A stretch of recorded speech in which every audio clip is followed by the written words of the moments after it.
used to be. Holy shit, it's still here. Oh my gosh.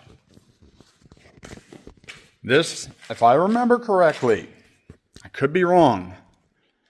I think this is a 1950s McCormick Deering farm tractor that Grandpa Gordon had completely rebuilt like in the early 1990s. And I never got to see it run. But yeah, this big old flywheel, if I remember correctly, to start it, is right here. See this hand crank? Yeah.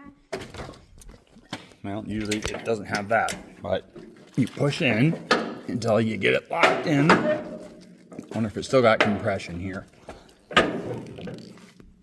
Oh. Yep, and it's in gear because it's moving the whole tractor. So what you would do with it in neutral, you would grab this handle and you get it to where it's got compression and you would wham as fast as you could and let go. That was your starter. No batteries. That right there. That's how you started the engine that's in here. And because I probably won't ever get another chance to do this,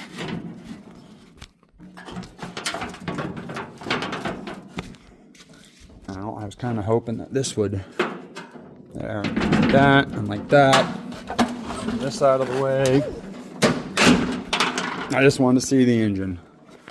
So, it's a gas engine. It's not diesel, it looks like. Because it's got 4 spark plugs. Yep, 1, 2, 3, 4. Unless those are glow plugs, but I don't know that actually.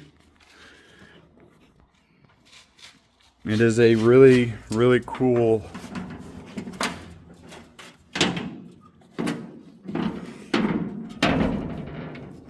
This is a really cool old piece of history right here that I don't know if you'll ever get to see this stuff.